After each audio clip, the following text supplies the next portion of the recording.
चरण कमल रज चाहती, कृपा करो रघुवीर।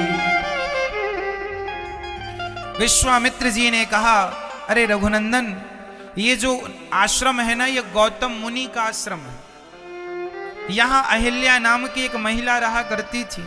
वो देखो ये पत्थर जो पड़ा है ना, ये नारी के आकार का पत्थर है। तो राम जी ने कहा, ये कि नारी पत्थर कैसे हो गई? तब विश्वामित्र जी ने पूरी राम कहानी सुनाई कि इस आश्रम में एक गौतम नाम के संत रहा करते थे। उनकी पत्नी अहिल्या रहा करती थी।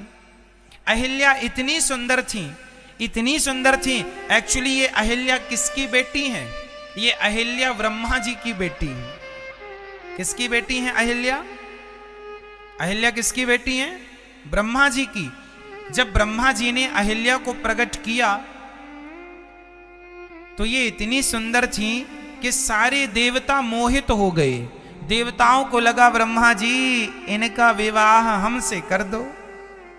खासकर इंद्र की नियत ज्यादा थी, हमसे कर दो। ब्रह्मा जी ने कहा, नहीं, तुमसे नहीं करेंगे।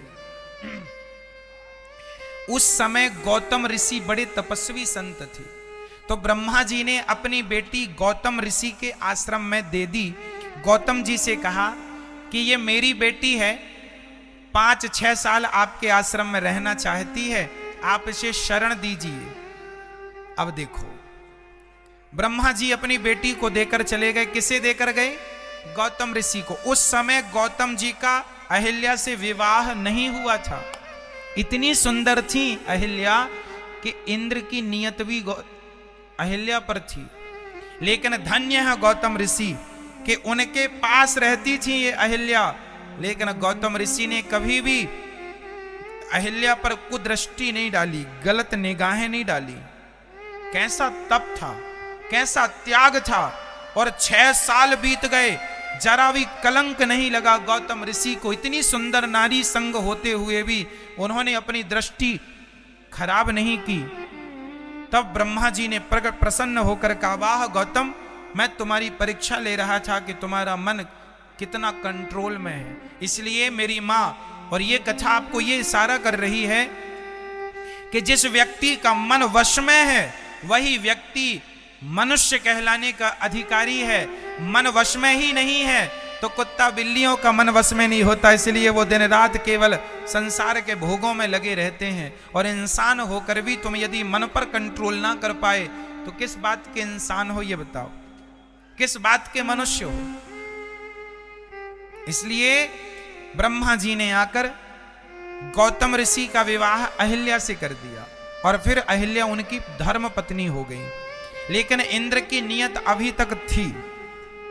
अहिल्या की बेटी हुई। अहिल्या माता की बेटी माता अंजनी हनुमान जी की नानी है। ये कोई आपसे सवाल करे कि अंजनी माता की मां कौन है? अंजनी माता की मां कौन? उत्तर दो, उत्तर दो, जोर से बोलो। अहिल्या बेटी हैं। हनुमान जी की कौन लगी? ये नानी। तो जिन्होंने अहिल्या, जिन्होंने अंजनी जैसी बेटी को जन्म दिया है, फिर इंद्र आए। चंद्रमा और इंद्र ने दोनों ने योजना बनाई। चंद्रमा ने मुर्गा बन करके 1 बजे रात को ही, 2 बजे रात को ही कह दिया कुकड़ू कू। दुर्वासा जी, उस जन्म की अलार्म घड़ी तो मुर्गा हुआ करता था। जंगल के मुर्गे बोलते ना कुकड़ू कू कुकड़ू कू। पहले के जमाने में कोई मुर्गा घर में तो पालता नहीं था, ये सब कुछ जंगल में हुआ करते थे। तो गौतम ऋषि को लगा सवेरा हो रहा है, मैं जाऊं स्नान करके आऊं। तो गंगा जी नहाने चले गए गौतम ऋषि। तब तक इंद्र आया और इंद्र ने गौतम ऋषि का रूप बनाया और अहिल्या के पास चला गया। अहिल्या को स्पर्श करने लगा। अहिल्या समझ गई कि मेरे पति तो ये हो नहीं सकते। क्यों? क्योंकि मेरे पति सवेरे सवेरे जो समय भजन पूजन का है उस समय उनका मन भोगों में कभी लग ही नहीं सकता, इतना विश्वास था अपने पति पर, ये मेरा पति नहीं हो सकता। लेकिन अब पति के रूप में था, इंद्र ने रूप किसका बनाया था? गौतम ऋषि का। तो वो उन्हें छू रहा था, इंद्र छू रहा था, अहिल्या को टच कर रहा था, पर माता विरोध कर रही थी कि कुछ तो गड़बड़ है।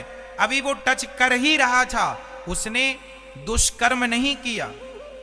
तब तक गौतम ऋषि जब गंगा जी गए तो गंगा जी ने कहा, अरे बेटा आज तुम जल्दी आ गए, अभी तो 4 बजा नहीं है। देखो गंगा बात कर रही हैं गौतम ऋषि से, गंगा जी तुम जल्दी आ गए।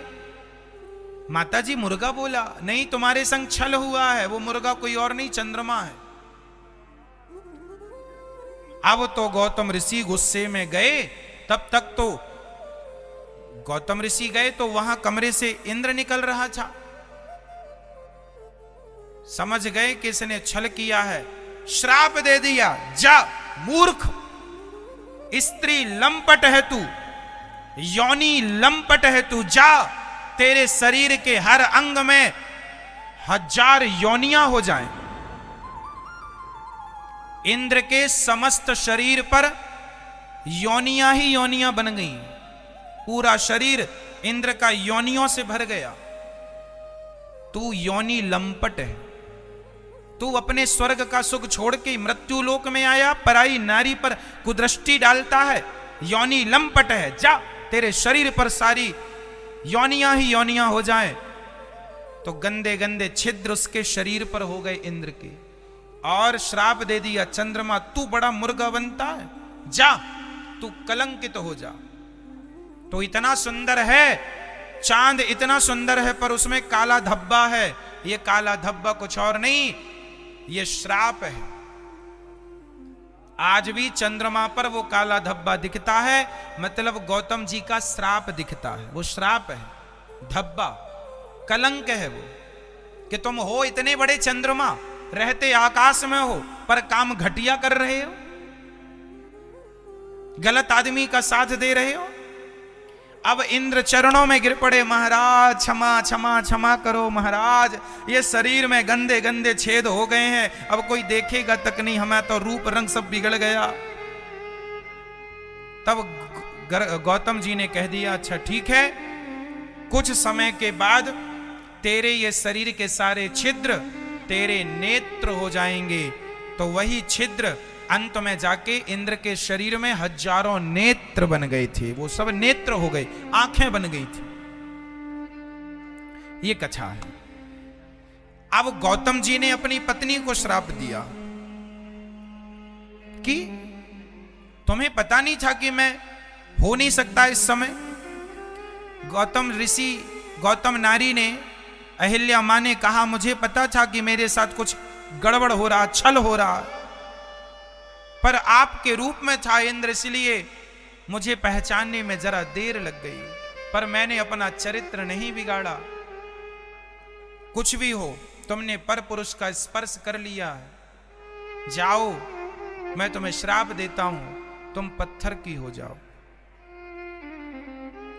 अब यहां एक सवाल खड़ा हुआ कि क्या गौतम ऋषि ने अहिल्या के साथ सही किया? इसमें अहिल्या की कोई गलती नहीं थी, क्योंकि आपके ही पति के रूप में कोई आएगा तो आप उसे पति ही कहोगी। तो अहिल्या माता की कहीं से कहीं गलती नहीं थी। तो सवाल यह खड़ा हुआ कि श्राप क्यों दिया? तो आपको मैं बताऊं कि गौतम ऋषि ने श्राप इसलिए दिया कि श्राप दिया था तो उन्हें राम जी का दर्शन हुआ। श्राप ना दिया, कहते हैं कांटा लग जाए तो कांटे को कांटा ही निकालता है। यदि चरित्र बिगड़ जाए तो बिगड़े हुए चरित्र को राम जैसा बना हुआ चरित्र ही ठीक कर सकता है। इसलिए गुरु जी ने कह दिया, गौतम नारी श्रापवश उपल दे धरि धीर, चरण कमल रज चाहती कृपा करो रघुवीर। अपने चरणों की धूल गिराकर इसका उद्धार। राम जी ने जरा सा पांव उठाया और चरणों की धूल गिरी, गौतम नारी श्राप मुक्त हो गई। और गौतम नारी बोली, मुनि श्राप जो दीन्हा अति भल कीन्हा। ये कौन कह रहा है? अहिल्या कह रही हैं कि मुझे तब तो बड़ा बुरा लगा जब मेरे पति ने श्राप दिया, पर आज बहुत अच्छा लग रहा है कि श्राप ना दिया होता तो आज रघुनंदन के दर्शन ना हो रहे होते। मुनि श्राप जो दीन्हा अति भल कीन्हा, परम अनुग्रह में माना। देख्यूं भरी लोचन हरि भव मोचन, तिहाहि लाभ शंकर जाना। बिनती प्रभु मोरी मैं मति भोरी, नाथ न मागऊं बर आना। पद कमल परागा रस अनुरागा, मम मन मधुप करे पाना।